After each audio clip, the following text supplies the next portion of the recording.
Well, hello and how are you? Hey, friends, welcome to the Shen Show. I am your host, Shen Briscoe, coming to you live right here in Central Missouri. And today's Sunday, May 26th, 2024.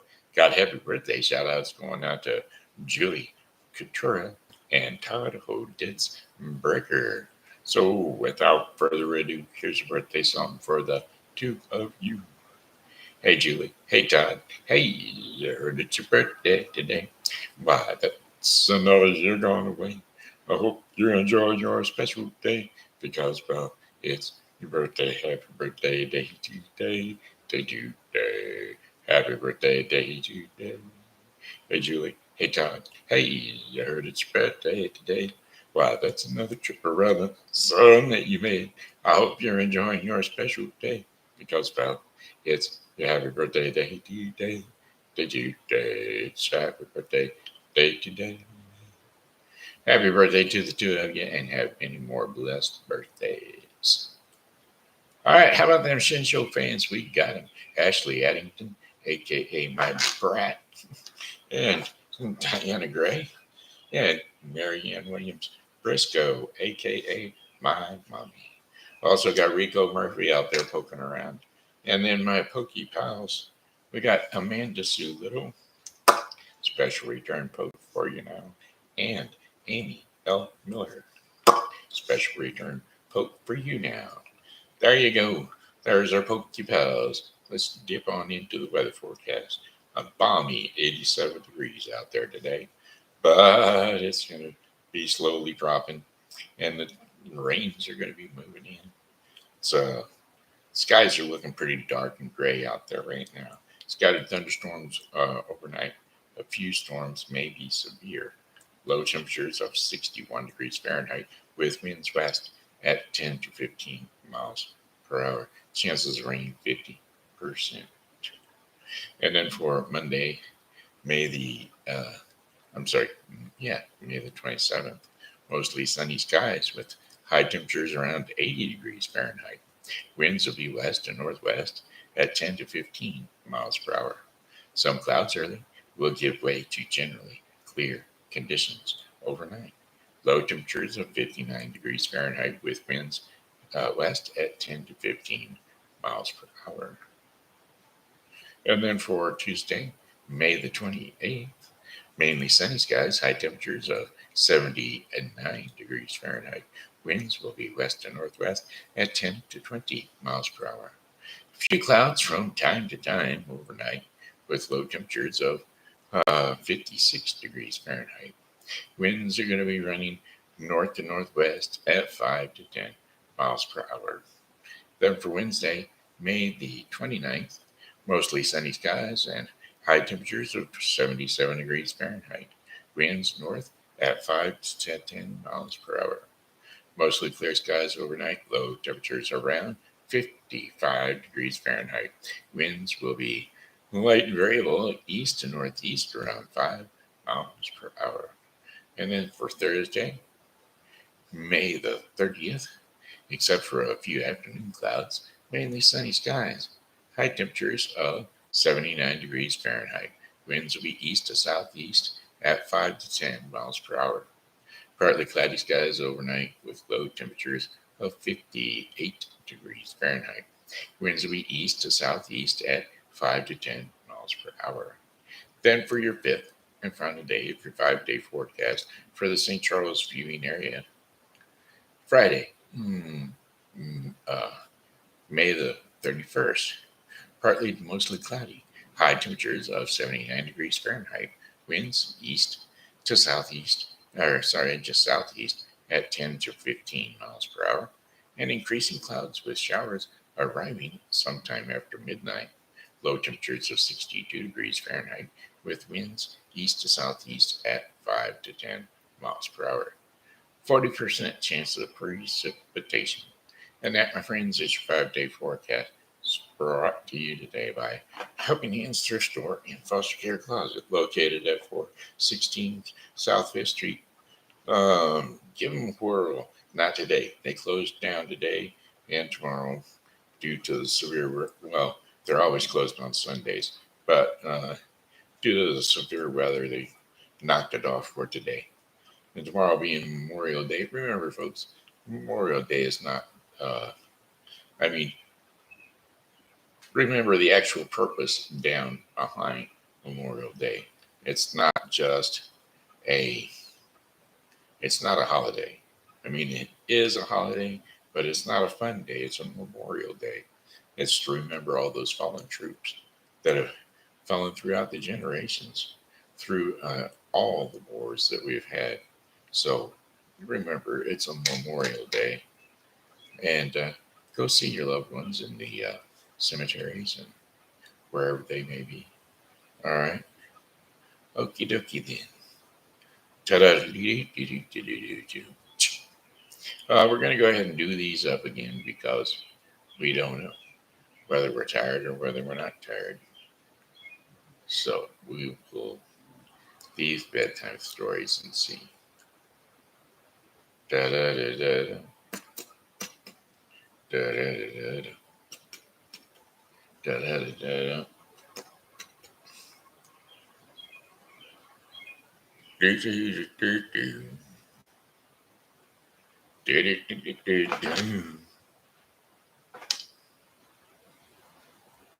Hansel and Gretel.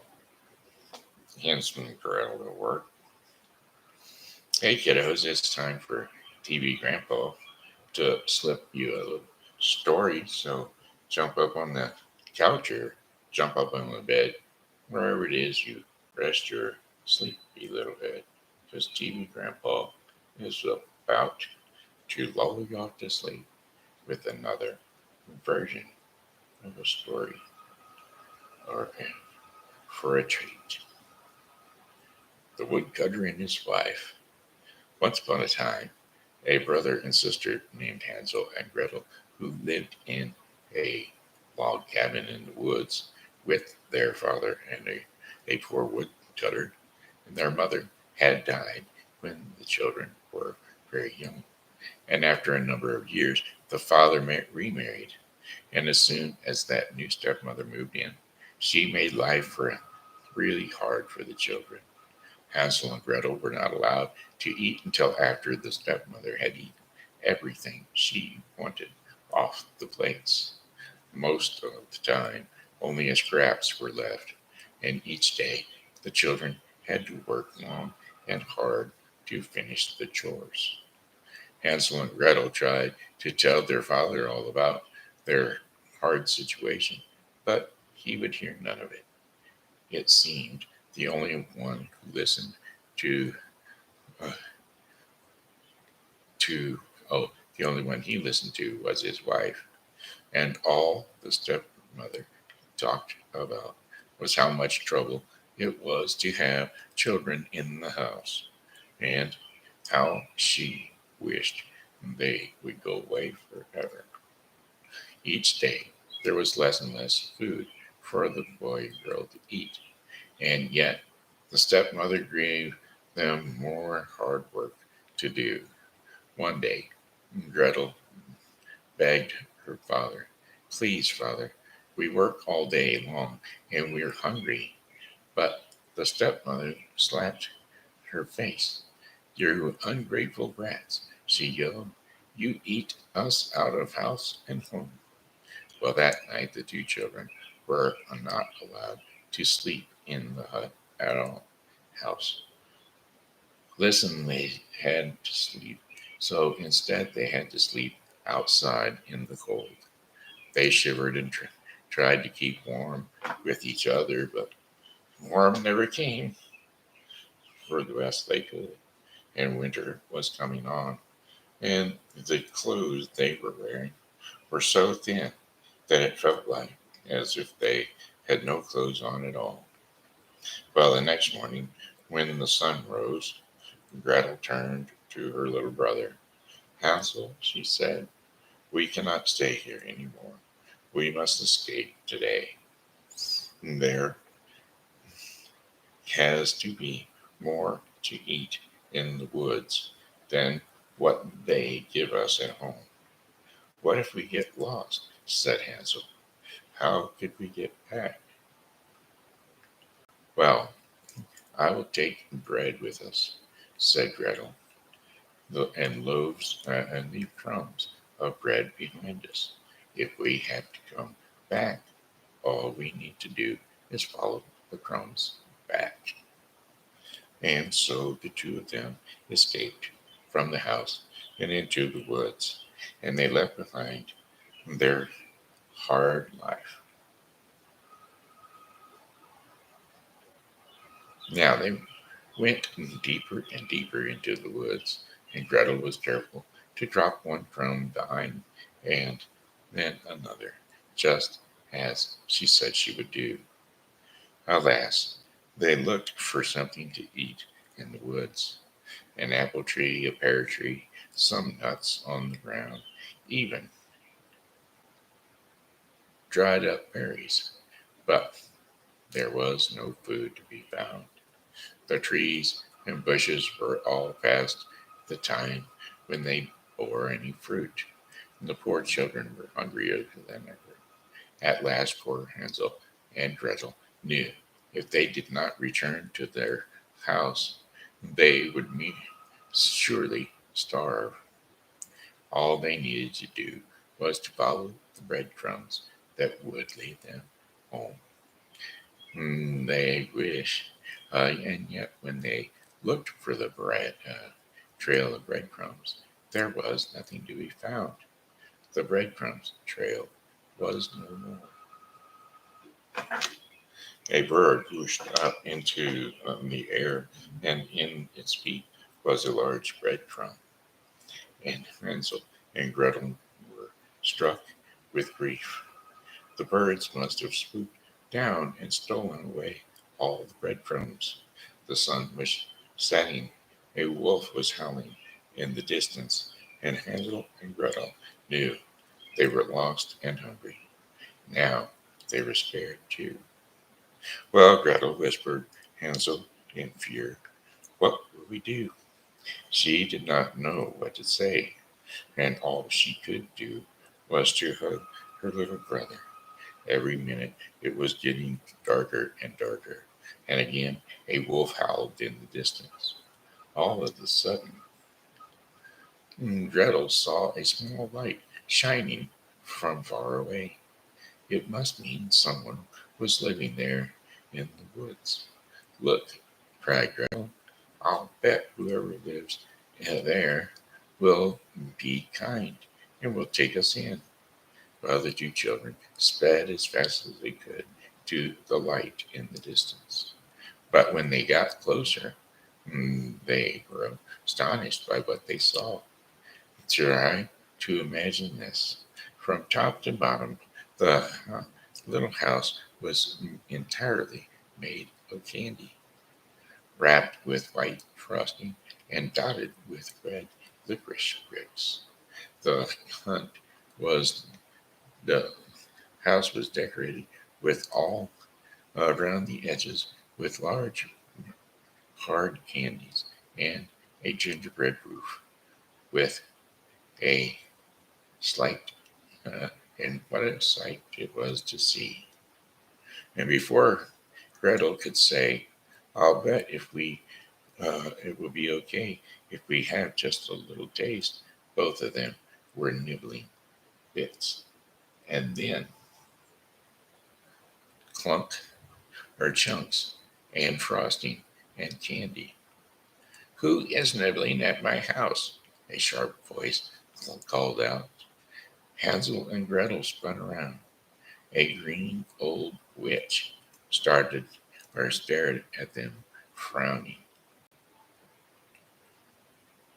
Stunned, Gretel could only curtsy. If you please, ma'am, she said so sweetly as she could. There was so much candy on your house, and we are so hungry. You've got that right. It is my house, snapped the old witch, with her voice dropped. Well then, she said in a gentle tone, come inside. I will get something for you to eat. Well, Hansel and Gretel looked at each other. It looked like this It looked like this was going to work out after all, and they would be warm, fed, and safe. And what more could they want? So they skipped into the witch's house. The witch gave them a fine meal of soup and bread, and as they licked their spoons and swallowed the last crust of bread, they looked around. Then what the brother and sister saw turned their hearts cold. Piles of bones in the corners, and yet the two children were very tired, and so they they were tired, so not to even think about any of this.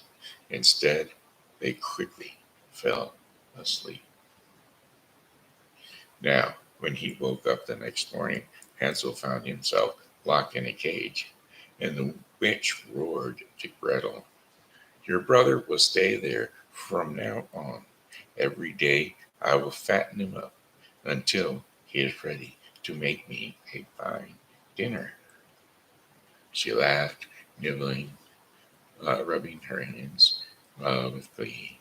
"And you," she turned to look sharply at Gretel, "will do as I say." Well, Gretel worked hard all day doing chores for the witch, and Hansel was well fed, just as the witch said. And each morning the witch said to the boy, "Show me your finger. I will feel how plump you are getting."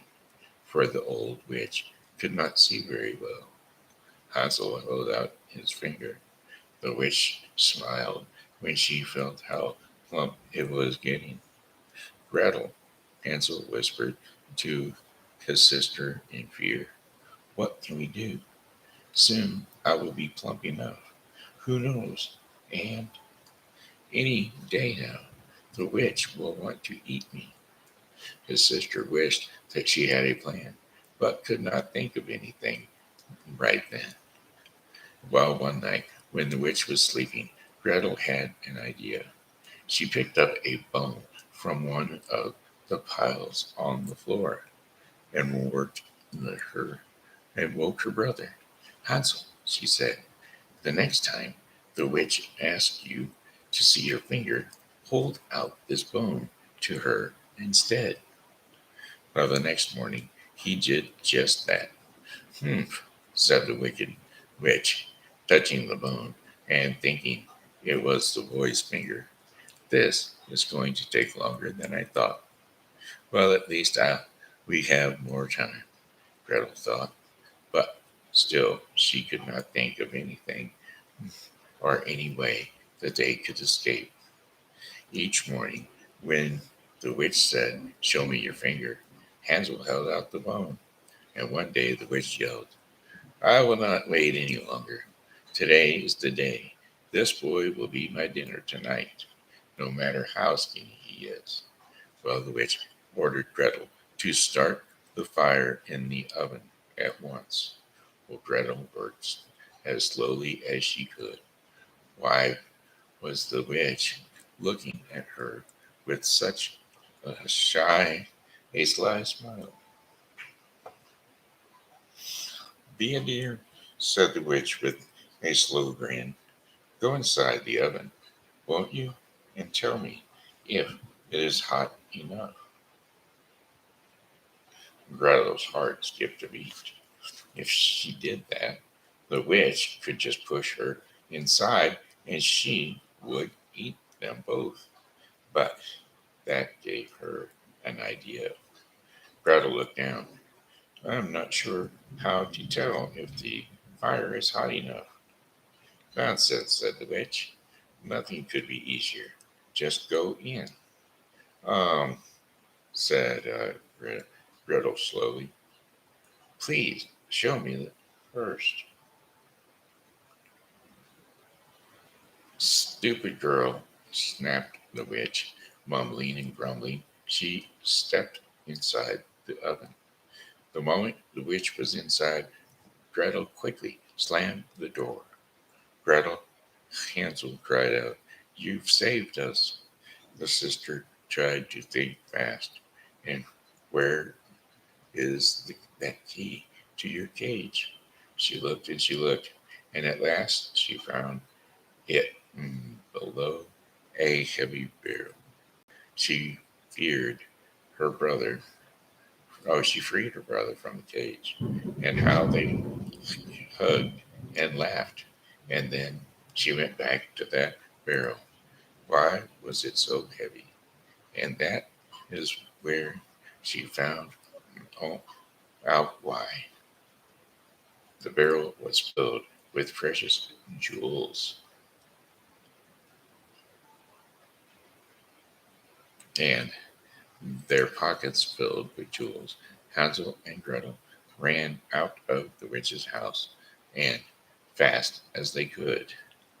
They soon found a small path, and they followed it. The small path led to a wider path, and the wider path led to a road. And they waited by the side of the road, hoping that someone would ride by. A horseman trotted up, and Hansel and Gretel waved their hands. And when he stopped, the children offered one of their small jewels, and the horseman was happy to give them a ride home. When the brothers and sister opened the door to their home, their father was wild with joy to see them. He had worried night after night and day since they had left. They also learned that their stepmother had died. She would never trouble them again.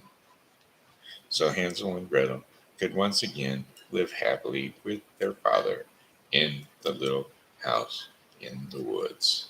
And so the three of them lived in a uh, joyful life from the then on. The end.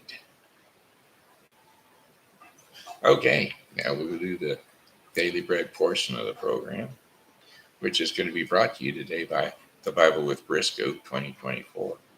The Bible with Briscoe 2024 is a daily reading of the Bible to be completed within 1 year. Today's reading will be 1 Chronicles 28 through 29 and John 9:24 through 41. So don't forget to tune in to the Bible with Briscoe 2024 for your daily reading of the Bible. Okay, here we go. Beauty in place of soil. Beauty in place of soil is today's devotion in the daily bread portion of the program. And we're going to be reading Isaiah 61, 1 through 3. Isaiah 61, 1 through 3. The year of the Lord's favor. The Spirit of the Sovereign Lord is on me, because the Lord has anointed me to proclaim good news to the poor.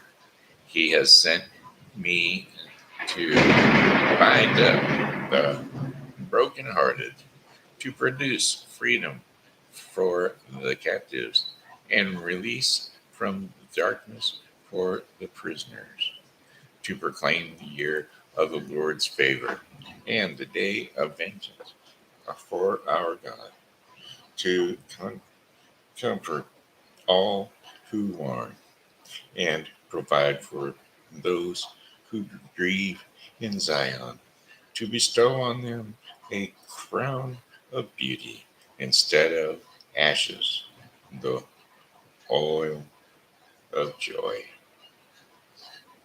instead of mourning, and a garment of praise instead of a spirit of despair. They will be called oaks of righteousness, a planting of the Lord for the display of his splendor. And so there you have it. That was beauty in place of soil. Alrighty. That was the daily bread portion of the program. You can tell by the weather it's getting pretty rough. So I'm going to go ahead and back out of here. So Y'all have a blessed day, okay? Well, goodbye, my friends. It's time to go. I said goodbye, my friends. It's time to go. I hate to leave you, but I really must go. So, goodbye, my friends. Goodbye. Ba-da-da-da-da. Goodbye, my friends. Goodbye. God bless you. God loves you. So do I. Come back and see us again tomorrow because, well, God willing, we'll be here. And we hope that you are too. Bye bye.